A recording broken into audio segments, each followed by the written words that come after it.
Polémica en Chicago. Soldados de la Guardia Nacional regresan a Texas por no cumplir estándares físicos. Autoridades migratorias comienzan a dar multas a residentes permanentes que no porten su documento en la calle. Le contamos si esto podría afectar su proceso de renovación. Tormenta histórica azota sur de California. Alerta a la comunidad por órdenes de evacuaciones y tornados. Además, en Venezuela, una inundación mortal en Mina del Callao deja 14 muertos.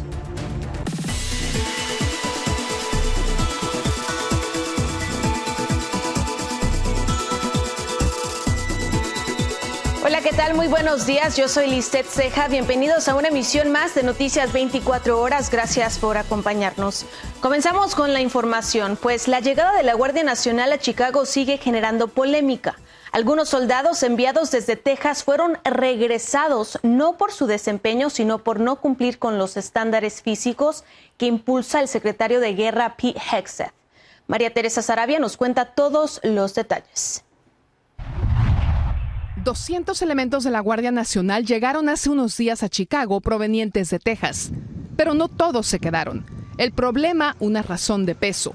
Un grupo de soldados fue enviado de regreso debido a que no cumplían con los estándares militares físicos, es decir, sufrían de obesidad. Este grupo ya fue reemplazado y las imágenes de su regreso fueron publicadas en diversos medios, lo cual generó todo tipo de reacciones. El ahora llamado secretario de Guerra Pete Hegseth comentó en una publicación donde se menciona que los soldados que tienen unos kilos de más fueron reemplazados. Hegseth dijo que los estándares regresaron al Departamento de Guerra. La Guardia Nacional confirmó que un grupo de soldados fue reasignado, pero no quiso informar cuántos soldados, quiénes eran, ni por qué fueron separados del grupo que se quedó en Chicago. El Buró Federal de esta rama de las Fuerzas Armadas reiteró por su parte que todas las tropas deben cumplir con estándares específicos sobre la talla, el peso y las condiciones físicas todo el tiempo. Con estas acciones corroboran la orden del secretario de Guerra hace unas semanas en Virginia, cuando se dirigió a un grupo de generales diciendo que quería soldados que estuvieran en forma y no soldados obesos. Frankly, it's tiring to look out at combat formations or really any formation and see fat troops. Y por lo visto, hablaba en serio. Al enviar a los soldados con sobrepeso de regreso, enfatizaron que quienes no cumplan con los requisitos exigidos serán retirados de sus misiones y enviados de regreso a su base. María Teresa Saravia, Noticias Estrella TV. En el país crecen las críticas sobre ICE por el uso de un sistema de control conocido como The Wrap durante deportaciones. Algunos migrantes denuncian haber sufrido lesiones como fracturas tras permanecer amarrados durante horas. Aunque ICE defiende que estas restricciones son un protocolo de seguridad, un informe interno advierte sobre riesgos y posibles abusos.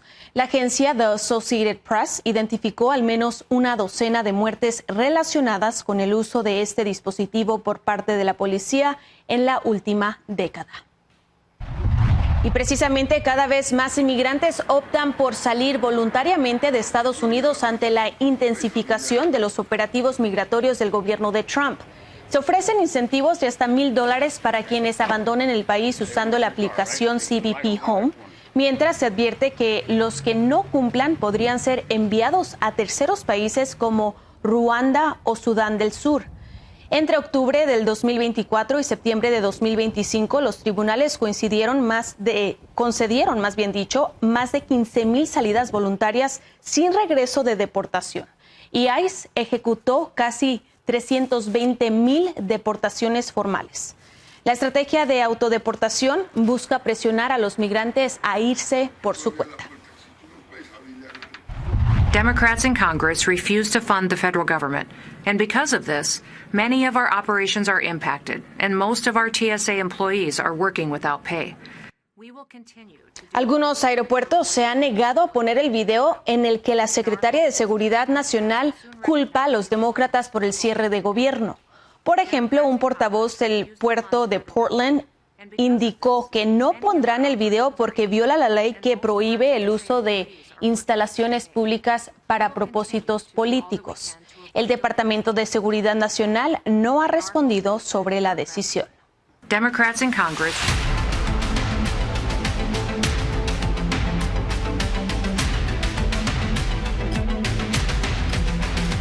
En Chicago crece la preocupación por los operativos migratorios del gobierno federal.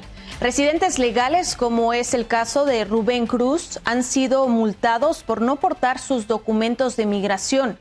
Según el Chicago Tribune, expertos y organizaciones civiles califican estas sanciones como innecesarias y crueles, asegurando que buscan sembrar miedo entre la comunidad inmigrante. Para entender mejor este caso y aclarar qué documentos deben portar los inmigrantes ante estos operativos, nos acompaña el abogado de inmigración Alex Galvez. Alex, bienvenido y gracias por estar con nosotros esta mañana. Hola, buenos días. ¿Es legal que el gobierno federal multe a residentes permanentes por no portar sus documentos migratorios? Sí, es una ley que ha existido desde 1952, pero no se ha efectuado. Ahora, con esta administración ya ha tomado la posición que sí lo van a hacer. Este es un castigo por no tener su documentación, la residencia permanente, la original en su persona, y puede ser castigado con 30 días en la cárcel, una multa de $100 a $5,000, y también puede ser categorizado como un misdemeanor. Y estamos viendo con la situación aquí en Chicago que sí están están dando esas infracciones.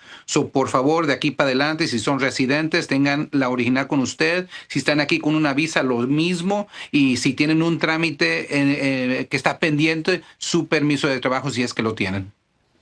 ¿Y qué tipo de leyes o qué leyes en específico, reglamentos, permiten que ICE realice este tipo de operativos y aplique sanciones?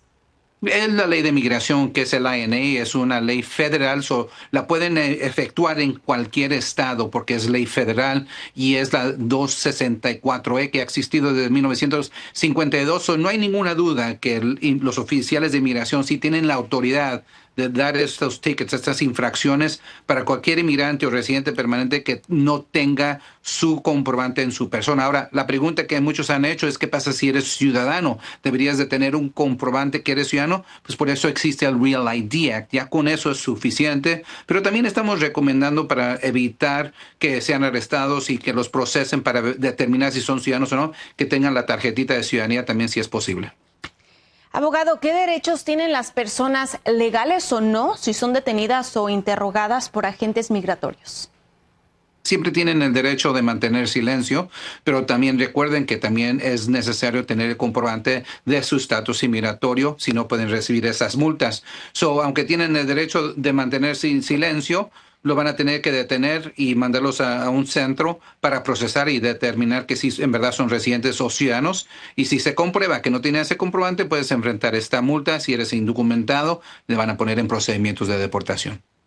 ¿Considera usted que estas acciones son parte de una estrategia para infundir miedo en la comunidad inmigrante?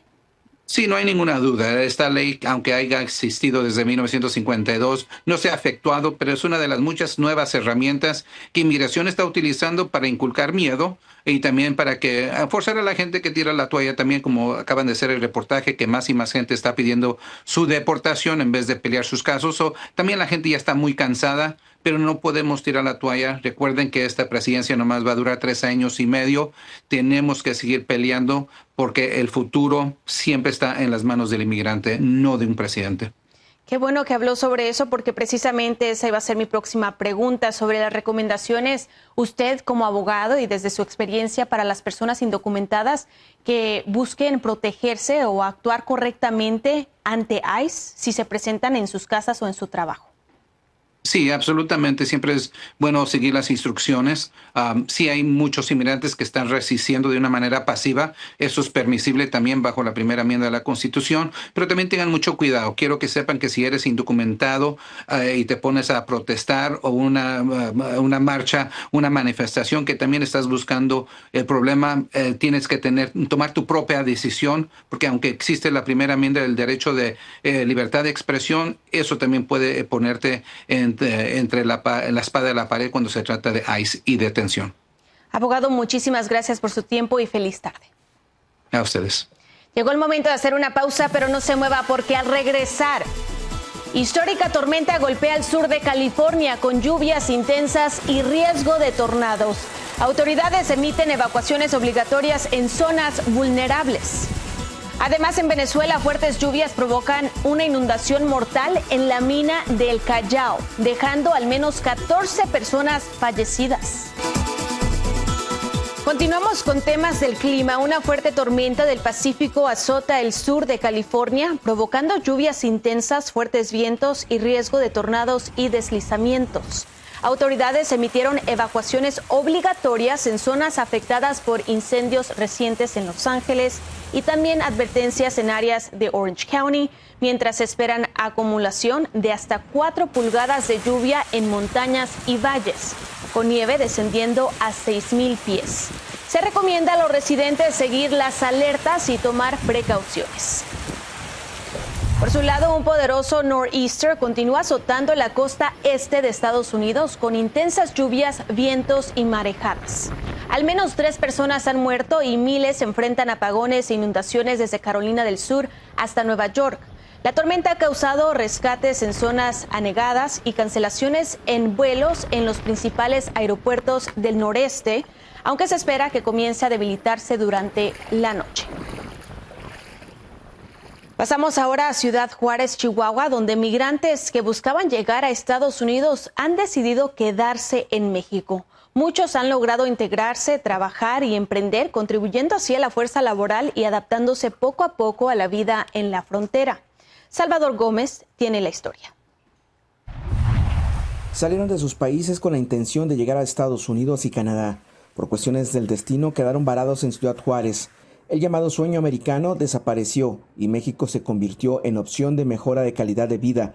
Leonel de Colombia y Jocelyn de Venezuela jamás imaginaron radicar en Ciudad Juárez. Ya no quise seguir, me acogieron como si fuera de mi propio país, entonces decidí quedarme acá. Me mandaron a Ciudad de México y de Ciudad de México decidí venir a Juárez porque ya tenía una amiga acá. Entonces quise probar y al final me gustó. Me fue muy bien y decidí quedarme.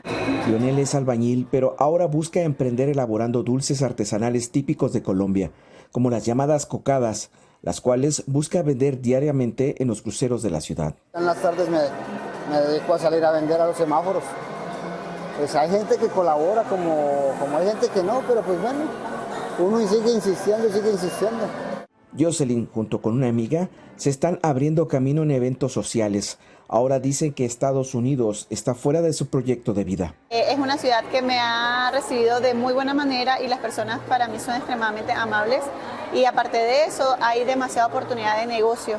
Estos 2 migrantes son parte de un programa de apoyo de la Organización Internacional para las Migraciones, que busca que personas en movilidad que se quedaron ya en México emprendan en su profesión, oficios y mezcla de culturas, con la finalidad de incluirlas y se sumen al país donde existen oportunidades de crecimiento.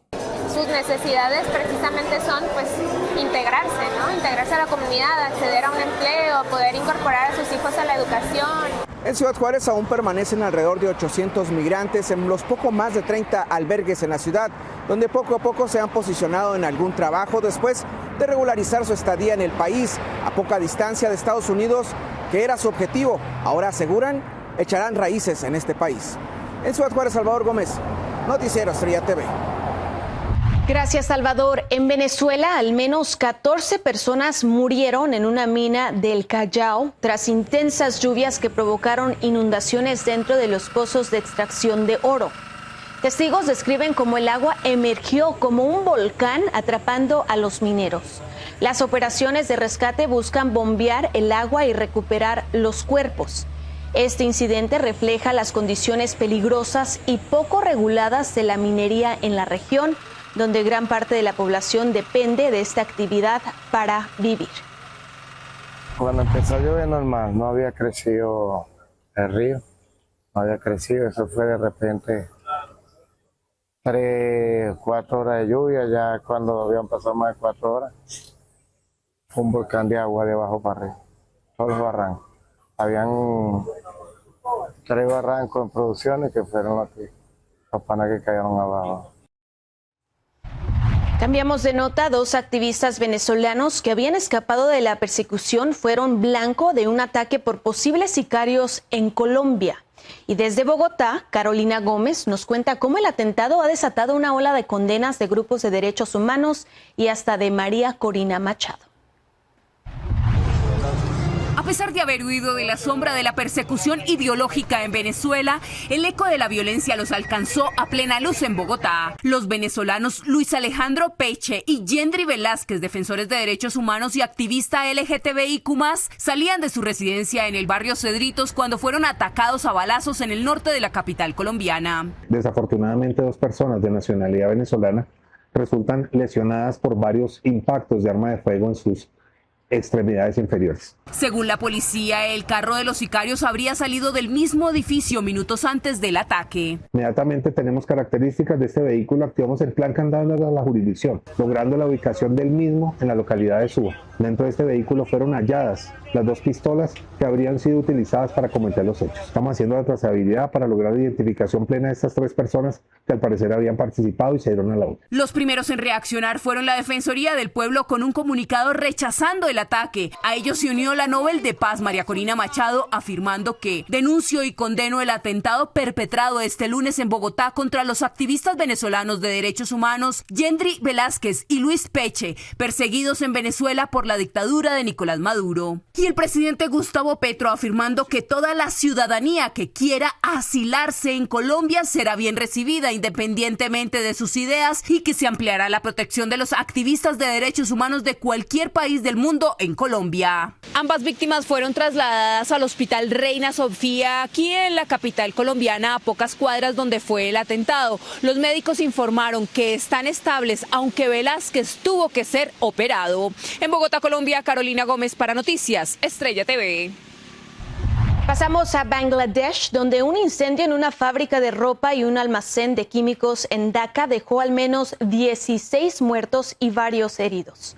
Mientras continúan los rescates, el fuego se inició en el 3er piso de la fábrica y se propagó al almacén que contenía productos químicos peligrosos. La falta de medidas de seguridad en edificios e instalaciones ha provocado desastres similares en el país, afectando a la industria textil que emplea a millones y aporta más del 10% del Producto Interno Bruto.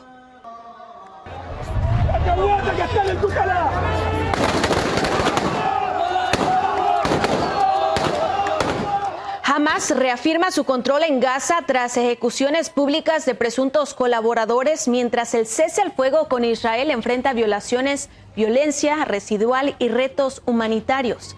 La organización despliega combatientes en calles clave, supervisa rutas de ayuda y continúa con su autoridad pese a las negociaciones del plan de paz del presidente Trump, mientras miles de civiles siguen sufriendo hambre y viviendo entre ruinas tras años de conflicto. De esta manera nos vamos a otra breve pausa, pero no se mueva, tenemos más al regresar. Susto en Auditorio Nacional. Pantalla casi cae en concierto del Tri, causando pánico entre los asistentes.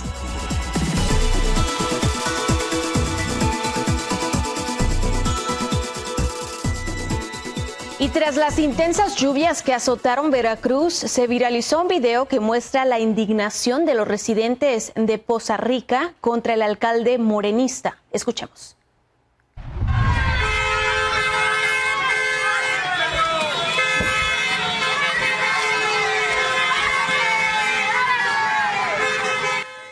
Vecinos sufriendo por las inundaciones le gritan y atacan la camioneta en la que viajaba Fernando Luis Remés Garza, que nunca se detuvo.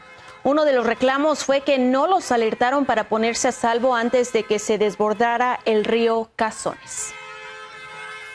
Además, le cuento que la banda de rock mexicano Alex Lora y el Tri sufrió un gran susto cuando tocaba en el Auditorio Nacional de la Ciudad de México.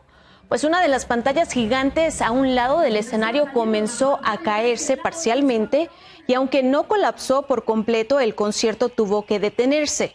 De inmediato, miembros del equipo de producción entraron y la aseguraron. La situación afortunadamente no pasó a mayores y el Tri reanudó su show unos 40 minutos después. Por la cercanía de Halloween, en el norte de California se llevó a cabo el concurso mundial anual de la calabaza más pesada. Y el ganador fue un ingeniero y aficionado a la jardinería con una calabaza que sostuvo 2.346 libras. Brandon Dawson festejó el triunfo sentando a sus 2 hijos sobre la gigantesca fruta. Además, se embolsó el premio de $20,000 del concurso celebrado en la ciudad de Half Moon.